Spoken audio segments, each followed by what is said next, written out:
going into overload today with videos. Yeah. So should I start? Yeah. Okay, so our video right now that we're gonna record is called "Sis, Let Me Clap for You." The reasoning behind it is we just feel like there's a huge need for women celebrating other women. So I'm gonna let Nicole take over. You take over. Yeah. You're in the lead. Yeah.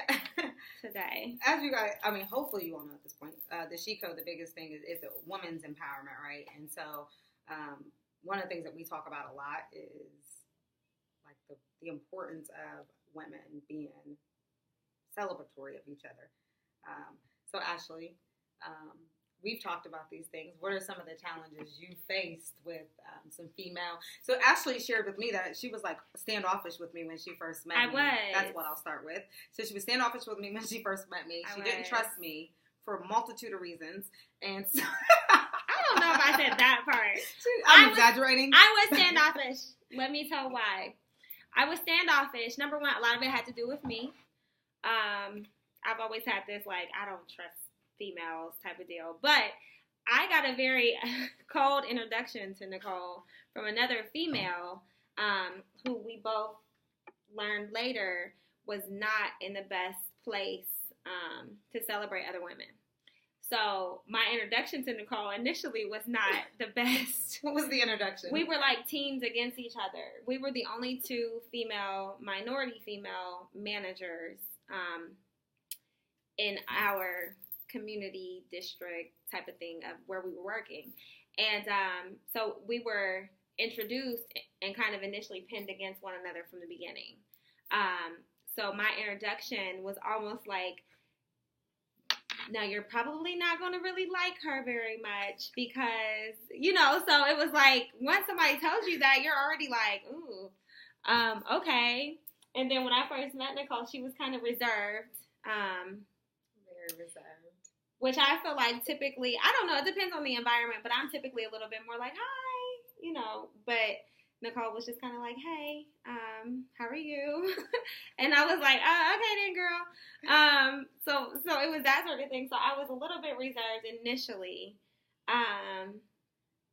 But I don't ever recall not trusting you. Oh, that was an exaggeration. I was going to say, once we became friends, she wasn't having with me at first, though. At all. But once we became friends, we hit it off because we were so similar that it was like kind of weird. Like I would have a thought and I would be like, well, I wasn't going to say this because I don't want to be mean. And then Nicole would say it. And I'm like, oh, okay. Well, we're on the same page. I don't have any problem being mean. Yeah. She's more like public mean, though. I am mean when I have to be. I'm honest. That's my problem. I am very straightforward. And I don't give a whole lot of wiggle room. Like, you cross me the wrong way and I'm like, I'm good. I'm cool. So, but after I figured out that we were alike, we got along. You're good. Like, I'm sorry. You were playing because you stared at me. I'm trying to figure out what you're about to say. This is what happens when you go live. But no, I did share with my sister how, like, when I met Ashley, like, a lot of times with women, it's like this natural, like, tension and this natural,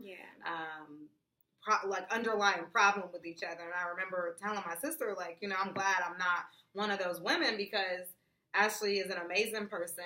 A lot of times it's like, but sometimes it's be that natural thing. She's a pretty girl. She's smart. She's articulate. Oh, all those things. But a lot of times when you're like that full package, people don't like it. Like people. So I'm the full package. That's not the first time we met. Oh yes, that was not when we met. We did not meet when we first were at work. It's the first time she remembers meeting me. Yes. I remember meeting Ashley, so this is a funny story.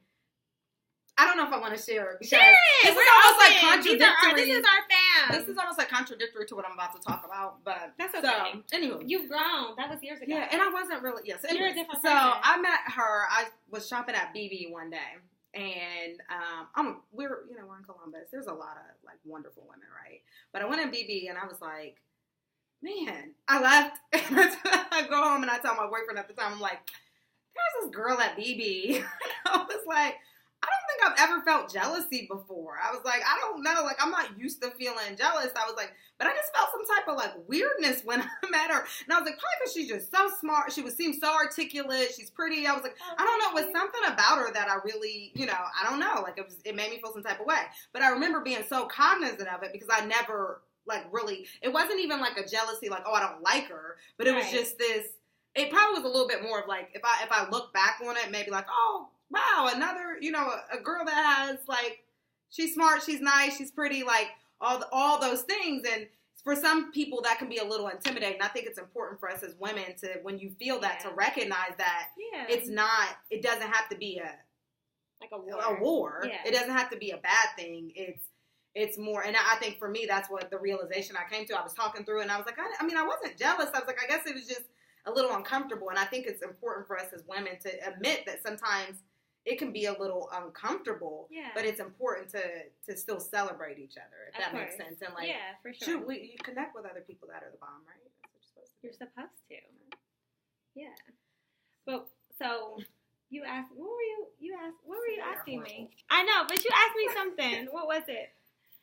What are some of the challenges you faced in your friendships?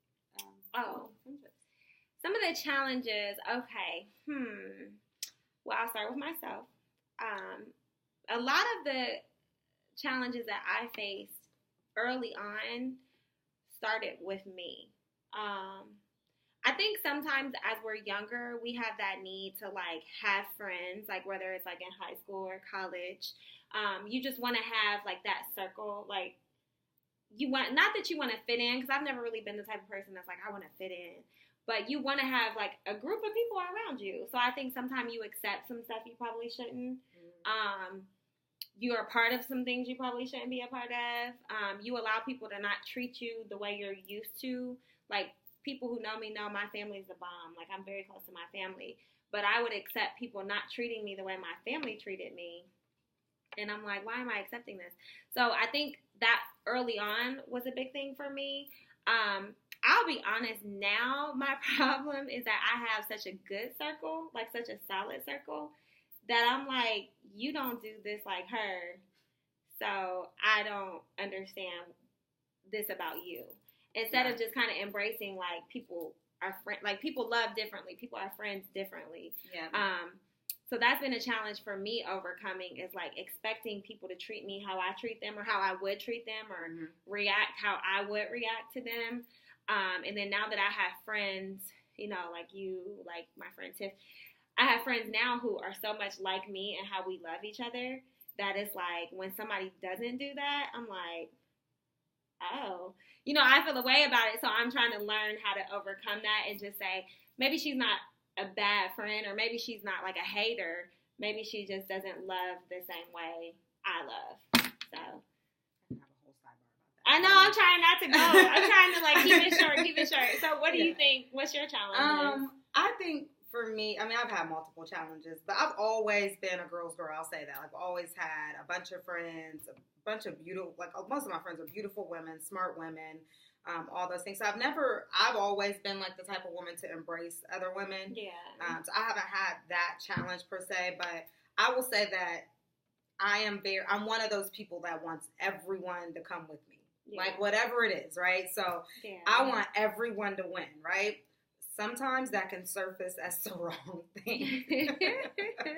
Because what it can turn into is people will feel like you're downing them for being who they are, right? Yeah. And so when you're not, it's not. You're like, I tell Ashley, like, you've got to learn people's heart and people's intention. I would imagine that anyone that really knows me knows my heart and my intentions. But when I was younger, it was just so much passion of like wanting everyone to have their best life that sometimes I come across like I'm just like down on you because I'm like, oh, you deserve better, and you could.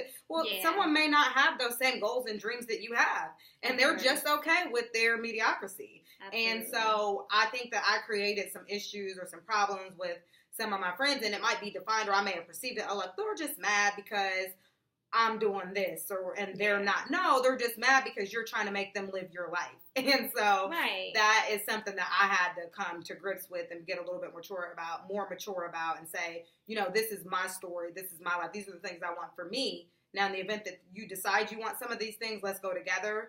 because I want that for you, but I don't have to always pull you in every area of my life just because we're friends. So that's been one of my biggest challenges. I've rubbed some people the wrong way. Some of my friends, I'm sorry if you're one of them, but I've definitely learned from that and learned to be a better friend from that. Okay. That makes sense. We're reflecting. That's good. I would have been disappointed, and I said we would have said it was other people's fault instead of our fault. So let's talk about other people now. We're learning. But now we're going to talk about other people since she brought it up. My birthday's next week. I'm not trying to talk about nobody. So what else? I'm going to talk about it. No, I'm just kidding. Yeah, you talk about it. You got a couple weeks. It's not it is my birthday in a couple weeks, but that's okay. Some of the challenge from exteriorly as far as like, friendships towards me, I guess. I'm sorry, I had a brain freeze.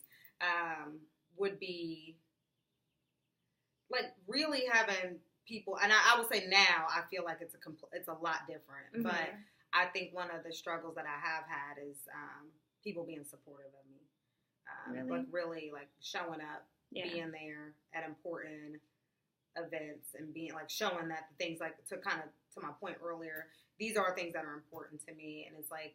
It's almost like there in the past there were friendships that I had that it wasn't important to them. But don't you think now that we're getting older, you know how you say like they say like you attract at the level that you're at. So don't you think like I think different things are important to us now. Like maybe 5 years ago, it was important to me that like I had a friend that was always down to go out when I wanted to go out. Right.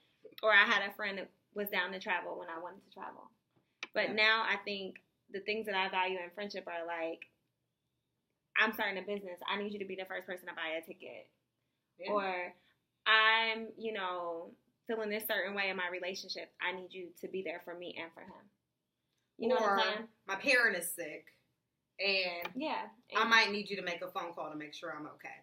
Yeah. Type deal. Real stuff happens. Yeah, right? So, but I think it's as we get older. Yeah. Because I don't think that's things that I would have cared about when I was younger. Yeah. So, who's somebody that you feel like always claps for you when you win? There are multiple women around me now, but I am actually going to talk about one of my really good friends that actually she's not here anymore. But the reason I want to talk about her is because for me it was like an exemplary, like she was one of those people that literally, before I could even get done like sharing a success with her, she'd be at my house like, girl, where are we going to celebrate? And it's not always, like, as you get older, you can't always be present physically. But it just, for me, she was one of those people that literally genuinely wanted to see me win. Like, I could tell her stuff, and she'd be hyping me up before I could even get it out my mouth. I remember something small. I had passed my investment license, and we go out. She comes to my house, picks me up, and she's like, we're going to happy hour. We're at the happy hour, and she's telling everyone in the bar, like, girl, she's telling everyone, that we were at Hyde Park, I remember. Or no, what's the bar? 11. We were at 11. And she's telling everyone around the bar, oh, yeah, my friend just passed her Series 6. She's doing big things, hyping it up. And I'm like, it was just a test. But it was just like that genuine, like, really happy to see me win. I have some amazing sisters and friends that are, obviously very present now. But I remember during that time in my life, it was really critical for me because you're so young, you're trying to grow, you're trying all these things that work or don't work, and to have someone that really had my best interests and really was there at every moment, truly celebratory, was just like so impactful for me. So her name was Lolita. So that's it. Aww. Who for you? She wants to say her mom. I want to say my mom. That's my girl. But no, I will say my friend Tiff, which you'll meet Tiff next week. But Tiff has always been like my ride or die. Like, I'm talking, she literally, like, if I tell her, hey, I'm doing this on Friday for my birthday, she's like in my phone with like 25 pictures of dresses. Or like, if I do something, she's like, girl, yes, you're the queen of the world. Like, she'll send me like 35 text messages back to back, like celebrating me. Or like, I can remember when, anytime her and I have ever gone through things with like guys, I mean, for the most part, anytime we've ever gone through things, like, we'll send each other, like, back-to-back messages, like, girl, do you know who you are? Like, does he know who you are? Like, you better remember, blah, blah, blah. And we just, like, hype each other up so much. Like, you are perfect. You are a 10. Like, you don't have a flaw. Like, and so sometimes that's necessary. Beyonce? Yeah, like, sometimes that's necessary because you want somebody to be there who's going to be like, listen, and I mean, and it even goes in reverse. Like, I can recall when I was going through a bad time in a relationship, and she was, like, cussing me out alternatively, like, and I didn't like it at the time. I'm like, hold up. But she was telling me, like, you're stupid. Wake up. Like, what's wrong with you? Are you this dumb? Like, don't text me no more until you get it right. And I'm like, hold up. Like, you're not supposed to respond like that. But I'm like, now that I look at it in hindsight, I'm like, she wanted to see me win. And at that point, she's like, my friend is losing. Yep. So snap out of it. That's what real friends do. Yeah. I'm going to tell you when you being dumb. Yeah, so I didn't like it at the time. I'm like, hold up. But now I'm like, yeah, I needed that. So. What woman? Reminder is coming up. Okay. Who would you like to clap for today? Who would I like to clap for today? Does it have to be like a regular person or like a celebrity or who? Whoever you want to clap for. Who do you think is the bomb? Who do I think is the bomb right now? God, there's so many. I feel like I have like a laundry list of people that I want to say right now. Let me say somebody in all reality. My cousin Maggie, which is not somebody that I talk to on a regular basis. We kind of are like each other's cheerleaders all the time, but she's got a family, she's married, she's got a kid and everything now. But this girl has always had this dream of wanting to write a book and be an actress. And I mean, the first time when I first started my blog, she helped me register for my domain. Like, we've always been in this like dream thing together. I remember she bought me a dream journal for my graduation where I could put like ticket stubs and flights and pictures and everything into it. She's like, girl, don't stop dreaming. And her, like, she is keeping that dream alive. Like, she's a mom now, she's gotten married, and she's still like, I'm gonna write my book. Like, she brings everything into like present tense. Like, I'm gonna do this, I'm gonna have a book, I'm gonna be on TV, I'm gonna own this business. And she's so convincing that I have no doubt that she's going to do it. But I think I really want to clap for her because most people, when they have babies, are like, okay, I'm going to take some time off of my dream and just be a mom. And she has not stopped. Nice. And I think it's just super dope. And her husband supports her.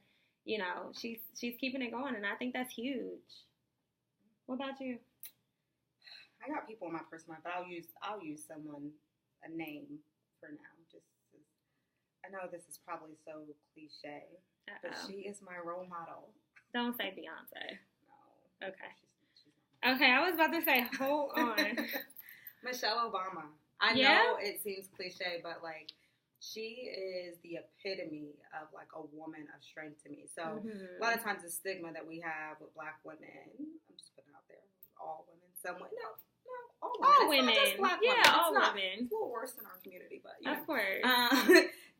There is a great thing about being an independent woman, like about not, being able to hold your own, right? It's so important to be able to hold your own, to be able to, because you never know, you might be out here alone, and that you have to be able to have that ability to do so. I'm single, and I'm good with it, but I feel like Michelle Obama has done an amazing job of being a wife, but also being true to her own vision and paving her own way and delivering a very consistent message, and through her character, her actions, her words, like everything is consistent. And I think that she is truly, like I said, the epitome of like an independent woman who also was a wife and was able to stand beside her man or behind her man or whatever those times called, to be able to support him through to his vision.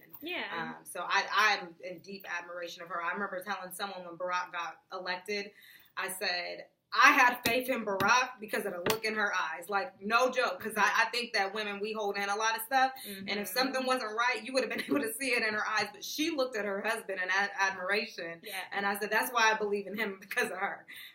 So just her message as we go high. When they go low, we go high. The whole thing that she has around that. Like, I just love Michelle Obama. So that's what I want to clap for today. Okay. What else? What else? Nicole wanted to choose this topic today, just FYI. So, and I think it's a great one, but maybe you can like wrap up by telling everybody, you know, why you thought this was important and anything else you want to add to it. And why it's important is because, again, like I said, shared in the beginning, it's important to our message, first of all. Yeah. But it really is, it's a dynamic that I would love to see change with women. Like, I mean, we know that we all have great friends and, you know, you have one or two people that you really rock with, but just in general, like, don't be scared to tell that girl you fly. Don't be scared to say. Like, always give a girl a compliment. I'm telling you, you will turn the hardest woman soft. Yeah. Especially, like, people who are nasty to me, I'm always like, if I see them and they're real nasty, I'm like, oh my God, your eyes are so pretty, or your shirt is so cute. Where'd you get that from? Because I'm just like, girl, don't be so mad. Like, you don't have anything to be mad about. Like, be cute, be happy, own your stuff. But just compliment. If you see somebody winning, like, ask them how. Yeah. And it's not even just from like an artificial standpoint, like, oh, you're fly, but like, if you see someone making moves that you ain't making. Like, I tell people all the time, I'm going to go ask the smartest person in the room, what are you doing so I can learn? Yes. And it's like, we have to have that about each other. Like, we have to be in admiration of each other enough to say, you know what, you're the bomb. What is it that you're doing? How can I learn? And I think that it's important for us to have that camaraderie. I think the more that we get away from this cattiness, the better off that we will be. I mean, I honestly think girls really should rule the world. Just put it out there. We would be the bomb. If we can get out of each other's way, that's the problem. Yeah, I just really, that's why it's an important topic to me, because I just think we just have to get over it. Like, it's not like, be happy for each other, celebrate each other. The women you do know, the women you don't know. It's not a competition. It's not a competition. There's enough room at the table for all of us. Right. You know, so. And what's for you is going to be yours. Like, nobody else has your same story. No one's going to take it from you. Exactly. At all. Okay. She Code. Follow us on IG at theshecode.llc. Facebook, The She Code. And our email address, if you have any questions, is theshecodellc@gmail.com. And follow our YouTube channel and post this 1,000,000 times or whatever, however it goes, so that people will watch us. Okay? All right. See ya. Uh-oh.